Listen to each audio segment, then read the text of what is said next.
Mahmood bin സബക്തീൻ eastern രാജ്യങ്ങളിലെ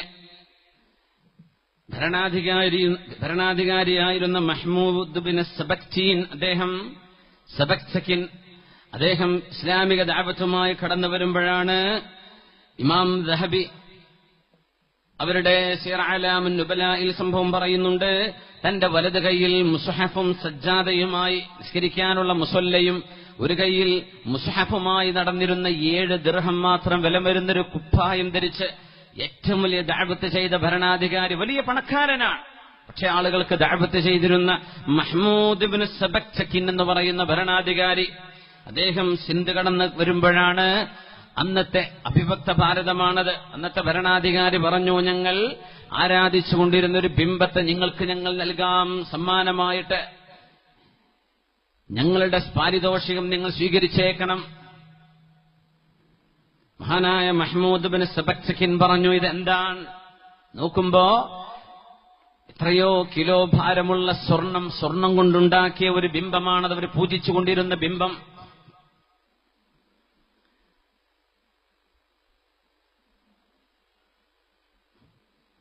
സാധനം പോകാനുള്ള സൗകര്യം ചെയ്തു കൊടുക്കുക. മഹ്മൂദ് ബിൻ സബക്തീൻ അദ്ദേഹത്തോട് നിങ്ങളിത് സ്വീകരിച്ചേക്കണം, ഞങ്ങളെ വിട്ടുതരണമെന്ന് പറഞ്ഞപ്പോഴാണ് മഹ്മൂദ് ബിൻ സബക്തീൻ പറഞ്ഞത്, ഇല്ല ഇല്ല, അല്ലാഹു അല്ലാതെ സൃഷ്ടാവുണ്ടെന്ന് വിശ്വസിച്ച് ആരാധിക്കപ്പെട്ട ഒരു ബിംബം ഇനി എത്രയായിരം കിലോ ഭാരമുള്ള സ്വർണം കൊണ്ടുണ്ടാക്കിയത്, മരതകക്കല്ലുകൾ കൊണ്ടുണ്ടാക്കിയതാണെങ്കിലും ഞങ്ങൾക്കത് വേണ്ട, പ്രലോഭനങ്ങളിൽ ഞങ്ങൾ വഴങ്ങില്ല എന്ന് ഉച്ചൈസ്തരം പ്രഖ്യാപിച്ച ഒരു ഭരണാധികാരിയെ ഭാരതത്തിന്റെ ചരിത്രത്തിൽ നമുക്ക് കാണാൻ കഴിയും. ഇതൊക്കെ ദഅവത്തുകളാണ്.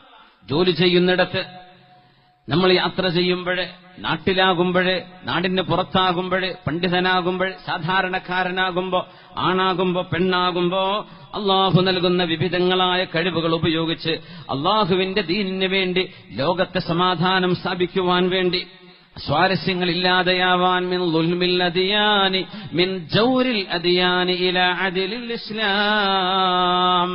അതിന് സാഹിത്യമാവാം, കവികളാവാം, കവിതയാകാം. മനുഷ്യന് നൽകിയിട്ടുള്ള എല്ലാ കഴിവുകളും അള്ളാഹുവിന്റെ ദഅവത്തിന് വേണ്ടി ഉപയോഗിക്കണമെന്ന് അഷ്റഫുൽ ഖൽഖിന്റെ സ്വഹാബത്തിന്റെ ജീവിതത്തിൽ മാതൃകയുണ്ട്. അനസ് റളിയല്ലാഹു തആല അൻഹു അള്ളാഹുവിന്റെ ഹബീബിന്റെ ജീവിതം പറയുന്നു, നിബിതങ്ങളോടുകൂടെ ഞങ്ങൾക്കൊരു മണിക്കൂർ നേരം കിട്ടിക്കഴിഞ്ഞാൽ, മണിക്കൂർ പോവട്ടെ അതിലും കുറച്ചു നേരം ഹബീബിന്റെ കൂടെ ഇരുന്നാൽ അള്ളാഹുവിന്റെ റസൂൽ ഞങ്ങളെ കൊണ്ടുപോകുന്നത് ഈ ഭൂമിയിലെ വർത്തമാനങ്ങളിലേക്കല്ല, ആകാശലോകങ്ങൾക്കപ്പുറത്തെ ആഖിറത്തിന്റെ വർത്തമാനങ്ങളിലേക്ക് ഞങ്ങളെ കൊണ്ടുപോവുകയും, നബിയുടെ സദസ്സിങ്ങനെ നടക്കുമ്പോ ഞാനിങ്ങനെ പിന്നോട്ട് നോക്കും. അള്ളാഹുവിന്റെ ഹബീബ് സ്വല്ലല്ലാഹു അലൈഹി വസല്ലമ തങ്ങൾ ദഅവത്ത് ചെയ്യുമ്പോ അനസ് റളിയല്ലാഹു അൻഹു പറയുന്നു, എന്റെ പിന്നിലിരിക്കുന്ന മുഴുവൻ സ്വഹാബിമാരും കാലുമുട്ട് മടക്കി വെച്ച്, തല താഴ്ത്തി വെച്ച് തേങ്ങി കരയുന്നത് എനിക്ക് കാണാൻ കഴിയുമായിരുന്നു എന്ന് അനസ് ബിൻ മാലിക് റളിയല്ലാഹു തആല സ്വഹാബത്ത് കരയുമായിരുന്നവത്രേ. ആഖിറത്തിന്റെ വിഷയം പറയുമ്പോ കരയും, മരണത്തിന്റെ വിഷയം പറയുമ്പോ കരയും. ഹബീബിന്റെ ദഅവത്ത് നടക്കുമ്പോൾ അവരുടെ കണ്ണുകൾ നനയും. അള്ളാഹുവിന്റെ റസൂലിന്റെ സ്വഹാബിമാർ അങ്ങനെയാണ് ഹബീബിൽ നിന്ന് ദീൻ പഠിച്ചതത്രേ. ദിൽ സേ ജോ ബാത് ദിൽ സെ നികൽത്തി ഹൈ അസർ റഖ്തി ഹൈ പർ നഹീ താഖത്തെ പർവാസ് മഗർ റഖ്തി ഹൈ. ചിറകുകളില്ലെങ്കിലും പറക്കാൻ കഴിയുമത്രേ ഹൃദയത്തിൽ നിന്നുള്ള വാക്കുകൾക്ക്. ഹൃദയത്തിൽ നിന്നാണ് വാക്കുകൾ വരുന്നതെങ്കിൽ ആ വാക്കുകൾക്ക് പറക്കാനുള്ള ശേഷിയുള്ള പോലെ ഹൃദയങ്ങളിലേക്ക് ആഴ്ന്നു തറക്കുന്ന വാക്കുകളാണത്, കൽബിൽ നിന്ന്. റസൂലുള്ളാഹി സ്വല്ലല്ലാഹു അലൈഹി വസല്ലം, ലൗ അലിമല്ലാഹു ഫീഹിം ഖൈറൻ ലഅസ്മഅഹും വലൗ അസ്മഅഹും ലതവല്ലൗ വഹും മുഅ്രിദൂൻ. വിശുദ്ധ ഖുർആനിലെ സൂറത്തുൽ അൻഫാലിലെ ആയത്തുകൾ ഇറങ്ങിയതിന് ശേഷം അള്ളാഹുവിന്റെ ഹബീബ് അവിടെ ചെന്ന് വാതിലുകൾ ചെന്ന് മുട്ടുമായിരുന്നവത്രേ. അള്ളാഹുവിന്റെ സന്ദേശം സ്വീകരിക്കുമോ? നിങ്ങൾ ജീവിതത്തിന്റെ പച്ചയായ യാഥാർത്ഥ്യമെന്ന് മനസ്സിലാക്കണേ. ജീവിതം നശ്വരമാണ്, നമുക്കൊരു ആഖിറമുണ്ട്, അവിടത്തേക്ക് വേണ്ടി ഒരുങ്ങണമേ എന്ന് അള്ളാഹുവിന്റെ റസൂലിന് നിരാശപ്പെടുത്തുന്ന വാക്കുകൾ അള്ളാഹുവിൽ നിന്ന് പോലും അള്ളാഹു സുബ്ഹാനഹു വ തആല തന്നെ, നബിയെ പോകണ്ട നബിയെ, അവര് വിശ്വസിക്കില്ല നബിയെ, അവർ അള്ളാഹുവിനെ അംഗീകരിക്കില്ല നബിയെ എന്ന് പറയുമ്പോഴും നിബിതങ്ങൾ ചെന്നവരുടെ വാതിലുകൾ മുട്ടുമായിരുന്നുവത്രേ. അതാണ് അഷ്റഫുൽ ഖൽഖ് സ്വല്ലല്ലാഹു അലൈഹി വസല്ലം അന്ന് ഇടിമിന്നൽ വീഴുമ്പോഴാണ് മക്കയിലെ ഒരു കുന്നിൻ പുറത്തിലൂടെ ഒരാൾ പൊത്തിപ്പിടിച്ച് കയറുന്ന കാഴ്ച കാണുന്നത്. സിദ്ദീഖുൽ അക്ബർ റളിയല്ലാഹു അൻഹു ഓടിച്ചെന്നു.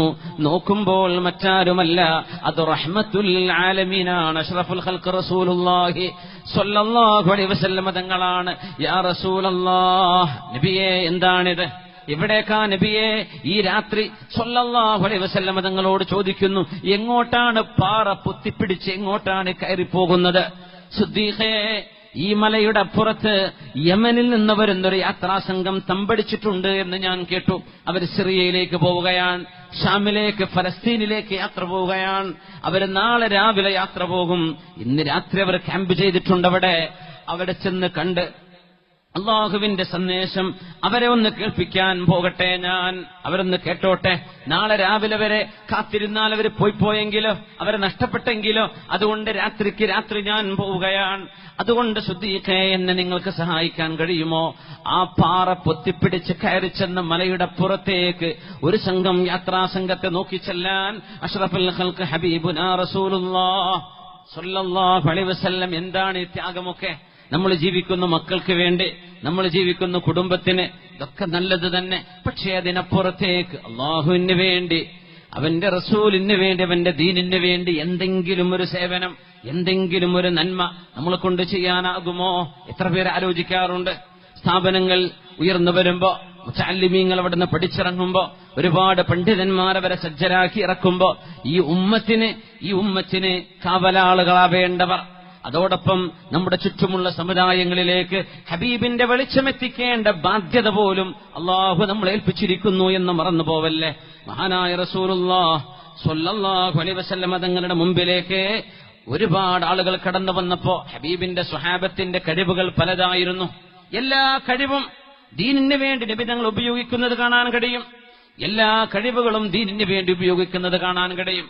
നമ്മളാണെങ്കിലോ വിദ്യാഭ്യാസം ഉണ്ടാകുമ്പോ, ഡിഗ്രി അങ്ങ് പാസ്സാകുമ്പോ, ഒരു PG എടുക്കുമ്പോ, ഒരു ഡോക്ടറേറ്റ് എടുക്കുമ്പോ, ഏതെങ്കിലും ഹയർ സ്റ്റഡീസിന് പോകുമ്പോഴേക്കും നമുക്കെപ്പോഴും അഹ്ലുസുന്ന വൽ ജമാഅത്ത് വേണ്ട, അതിന്റെ ആശയങ്ങൾ വേണ്ട, പണ്ഡിതന്മാര് വേണ്ട, ഉലമാ വേണ്ട. പിന്നെ പോകുന്ന യുക്തിവാദത്തിലേക്ക്. അള്ളാഹുവിന്റെ റസൂലിനെ നമ്മൾ ഹബീബ് സ്വല്ലല്ലാഹു അലൈഹി വസല്ലം തങ്ങളെ മാതൃകയാക്കുക. ഹബീബിന്റെ മുമ്പിൽ സ്വല്ലല്ലാഹു അലൈഹി വസല്ലം കഴിഞ്ഞുപോയ സ്വഹാബികളിൽ പ്രഭാഷകന്മാരുണ്ട്, കവികളുണ്ട്. നബിതങ്ങളുടെ മുമ്പിൽ നല്ല ആർക്കിടെക്റ്റുകളുണ്ട്, എഞ്ചിനീയേഴ്സ് ഉണ്ട്. സൽമാനുൽ ഫാരിസി റളിയല്ലാഹു അൻഹു മുഹദ്ദിസു സ്വഹാബ, സ്വഹാബത്തിന്റെ കൂട്ടത്തിൽ എഞ്ചിനീയറാണ് മഹാനായ സൽമാനുൽ ഫാരിസി, പേർഷ്യക്കാരനായ സൽമാൻ റളിയല്ലാഹു തആല അൻ. ഹബീബായ നബിതങ്ങളുടെ മുമ്പിൽ ബനു തമീമിൽ വന്ന ഒരു സംഘം ആളുകൾ, അവർ ഹബീബിനെ കാണാൻ വേണ്ടി വരുന്നു. 7 പ്രഗത്ഭരായ ആളുകളെ കൊണ്ടാണ് അവർ ഹബീബിന്റെ സ്വല്ലല്ലാഹു അലൈഹി വസല്ലം മുമ്പിലേക്ക് കടന്നു വരുന്നത്. ഒരു പ്രഭാഷകൻ, ഒരു കവി, ഒരു ധൈര്യവാൻ, ഒരു യുദ്ധപോരാളി, പല കഴിവുകളുള്ള 7 പേർ. അവർ വന്നിട്ട് പറഞ്ഞു, മുഹമ്മദ് നബിയെ സ്വല്ലല്ലാഹു അലൈഹി വസല്ലം ഇസ്ലാം സ്വീകരിക്കുന്നതിന്റെ മുമ്പ് ഞങ്ങൾക്ക് ചില ഡിമാൻഡുകളുണ്ട്. എന്താണത്? ഞങ്ങളിലെ ഒരു പ്രഭാഷകൻ പ്രഭാഷണം നടത്തും. ആ പ്രഭാഷണത്തെ വെല്ലാൻ പറ്റുന്ന പ്രഭാഷകർ നിങ്ങളിലുണ്ടോ എന്ന് ഞങ്ങൾക്കറിയണം. പിന്നെ ഞങ്ങളുടെ കവി ഒരു കവിത ചൊല്ലും. ആ കവിതയെ മറികടക്കാൻ കഴിയുന്ന കവികൾ നിങ്ങളിലുണ്ടോ എന്ന് ഞങ്ങൾക്കറിയണം. എന്നിട്ടേ ഞങ്ങൾ അശ്ഹദു അല്ലാ ഇലാഹ ഇല്ലല്ലാഹ് വഅശ്ഹദു അന്ന മുഹമ്മദർ റസൂലുള്ളാഹ് എന്ന് വിശ്വസിക്കുകയുള്ളൂ. ഞങ്ങൾ പറഞ്ഞു, കുഴപ്പമില്ല, നമുക്ക് നടക്കാം. അല്ലാഹുവിന്റെ ഹബീബ് അവരെ പള്ളിയിലേക്ക് കൊണ്ടുപോയില്ലേ? അവർ പറഞ്ഞു, നബിയെ ഞങ്ങളോട് കൂടെയുണ്ട് ഷാഇറുൽ അറബ് സുബർഖാൻ ഇബ്നു ബദർ എന്ന് പറയുന്ന അറബികളിലെ പേരുകേട്ട ഷാഇറാണ്, കവിയാണ്. ഞങ്ങളുടെ കൂടെയുണ്ട് ഹാജിബ് ഇബ്നു സുറാറ എന്ന് പറയുന്ന പ്രഭാഷകൻ. ഇവർ 2 പേരെയും മറികടക്കാൻ പറ്റുന്ന ആളുകൾ നിങ്ങളിലുണ്ടോ? ഹബീബിന് എന്ത് പറയാം? ഈ ഡിമാൻഡുകൾ എനിക്കാവില്ലെന്ന് പറയാം. അവരോട് വേണമെങ്കിൽ, നിങ്ങൾക്ക് വേണമെങ്കിൽ വിശ്വസിച്ചാൽ മതി, ഇല്ലെങ്കിൽ പൊയ്ക്കോ എന്ന് പറയാം. മുത്തുനബി തങ്ങളതല്ല, കഴിവുകളെ അംഗീകരിക്കുകയാണ്. നബി തങ്ങൾ പറഞ്ഞു, ആവട്ടെ ബനു തമീം, നിങ്ങളിലെ കവിയൊന്ന് വരട്ടെ, നിങ്ങളിലെ പ്രഭാഷകനൊന്ന് വരട്ടെ. അങ്ങനെ പ്രഭാഷകൻ ഹാജിബ് ഇബ്നു സുറാറ പ്രസംഗിക്കാൻ എഴുന്നേറ്റ് നിന്നു. പ്രഭാഷണം മുഴുവനും ബനൂ തമീം എന്ന ഗോത്രത്തിന്റെ പുരുഷ അവരുടെ തറവാടിന്റെ മഹിമയാണ്. പൊടിപൊടിച്ച പ്രസംഗം. നിബിതങ്ങൾ പറഞ്ഞു, പ്രസംഗം കഴിഞ്ഞോ? കഴിഞ്ഞു. ഇനി എന്റെ സ്വഹാബത്തിലെ പ്രഭാഷകർ വേണല്ലേ? എവിടെയാണ് സാബിത്ത് ഇബ്നു ഖൈസ് ഇബ്നു ഷമ്മാസ്? എവിടെയാണ് സാബിത്ത് ഇബ്നു ഖൈസ്? അന യാ റസൂലല്ലാഹ്, ഞാനിതാ ഇവിടെ നബിയെ.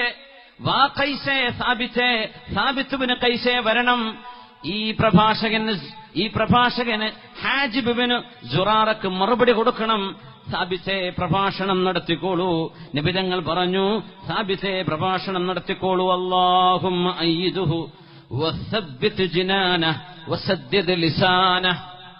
ഈ പ്രാർത്ഥനയെക്കാളും ഇനി എന്ത് വേണം? സാബിത്ത് റളിയല്ലാഹു അൻഹുവിന് കൈകൾക്ക് കരുത്ത് കൊടുക്കണേ, മനസ്സിന് ഉറപ്പ് കൊടുക്കണേ, നാവിന് ബലം കൊടുക്കണേ എന്ന് ഹബീബിന്റെ ദുആയാണ്. സാബിത്ത് റളിയല്ലാഹു അൻഹു മനോഹരമായൊരു പ്രസംഗം നടത്തി.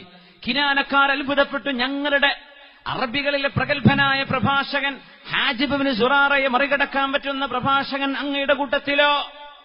അള്ളാഹുവിന്റെ റസൂലിന്റെ മുമ്പിൽ അവർ പകച്ചുപോയി. അവരെ പറഞ്ഞു, നബിയേ, ഞങ്ങളുടെ രണ്ടാമത്തെ ടെസ്റ്റ് കൂടെ പാസ്സാവണം. സുബർഖാൻ ഇബ്നു ബദർ ഞങ്ങളുടെ കവിയാണ്. ഞങ്ങളുടെയല്ല ഷാഇറുൽ അറബ്, ദ പോയറ്റ് ഓഫ് അറേബ്യ. അറേബ്യയിലെ മുഴുവൻ അറിയപ്പെടുന്ന കവിയാണ്. അതുകൊണ്ട് സുബർഖാനിന്റെ കവിതകളെ മറികടക്കണം. തമീം ഗോത്രത്തിന്റെ പോരിശ പാടുകയാണ്, നഹ്നുൽ മുലൂകു ഫലാ ഹയ്യുൻ യുഗാലിബുനാ മിന്നൽ മുലൂകു വഫീനാ തൻസബുൽ ബിയഉ. പാട്ടങ്ങട്ട് പാടിയിട്ട് ബനൂ തമീമിന്റെ അവരുടെ ശ്രേഷ്ഠതയും മഹത്വവും അങ്ങ് പറഞ്ഞിട്ട് സദസ്സങ്ങാകം അത്ഭുതത്തോടുകൂടെ കണ്ണു തുറച്ചു നോക്കുന്നു. എന്തു വലിയ കവി, എത്ര മനോഹരമായ വരികൾ. ആരാണ് ഇതിന് മറുപടി പറയാ? റസൂലുള്ളാഹി സ്വല്ലല്ലാഹു അലൈഹി വസല്ലം തങ്ങൾ പറഞ്ഞു, എവിടെയാണ് എന്റെ കവി ഹസ്സാൻ ഇബ്നു സാബിത്ത് റളിയല്ലാഹു അൻഹു എവിടെയെന്ന് നബി തങ്ങൾ ചോദിച്ചു. ഹാനദാ യാ റസൂലല്ലാഹ്, പാടു ഹസ്സാനെ, പാട്ടിലൂടെ മറുപടി കൊടുക്കണം. ഹസ്സാൻ ഇബ്നു സാബിത്ത് റളിയല്ലാഹു അൻഹു പാടി. അത് ഹബീബിനെ പുകഴ്ത്തിയുള്ള പാട്ടുകളായിരുന്നു. വളരെ മനോഹരമായ വരികൾ. എത്ര മനോഹരം! അല്ലാഹുവിന്റെ റസൂലിനെ വർണ്ണിച്ചുകൊണ്ടല്ലേ ഹസ്സാൻ ഇബ്നു സാബിത്ത് എന്നവരെ മനോഹരമായ കവിതകൾ ചൊല്ലിയത്. വഅജ്മലു മിൻക ലം തറഖത്തു ഐനി, വഅജ്മലു മിൻക ലം തറഖത്തു ഐനി, وأحسن منك لم تلد النساء, خلقت مبرأ من كل عيب كأنك قد خلقت كما تشاء. പ്രസംഗത്തിന് പകരം പ്രസംഗം, കവിതയ്ക്ക് പകരം കവിത. അവര് പറഞ്ഞു, യാ റസൂലല്ലാഹ്, മുഹമ്മദേ എന്ന് വിളിച്ചിരുന്നവർ വാക്കുമാറുന്നു. യാ റസൂലല്ലാഹ്, അല്ലാഹുവിന്റെ റസൂലേ. غلب خطيبنا خطيبك وشاعرنا شاعرك فنشهد أن لا إله إلا الله ونشهد أنك رسول الله. ഞങ്ങളുടെ കവിയെ മറികടക്കാൻ പോകുന്ന കവി നിങ്ങളിലുണ്ട്. ഞങ്ങളുടെ പ്രഭാഷകനെ മറികടക്കാൻ പോകുന്ന പ്രഭാഷകൻ നിങ്ങളിലുണ്ട്. അതുകൊണ്ട് ഞങ്ങൾ ഇവിടെ പഞ്ചപുച്ഛമടക്കി കീഴടങ്ങിയിരിക്കുന്നു. ഞങ്ങൾ കലിമ ചൊല്ലുന്നു. നബിയെ, ഞങ്ങളെ സ്വീകരിക്കണം. അഷ്റഫുൽ ഖൽഖ് സ്വല്ലല്ലാഹു അലൈഹി വസല്ലം അവിടുത്തെ കവികളെ ഉപയോഗിച്ചിട്ടുണ്ട് ദഅവത്തിന്. സ്വല്ലു അലൻ നബി മുഹമ്മദിൻ വആലി.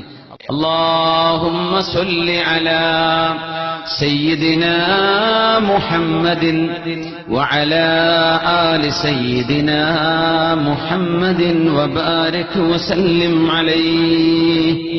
اللهم صل على سيدنا محمد وعلى آل سيدنا محمد وبارك وسلم عليه.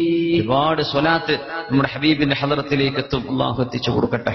അവിടുത്തെ അല്ലാഹു സന്തോഷിപ്പിക്കട്ടെ.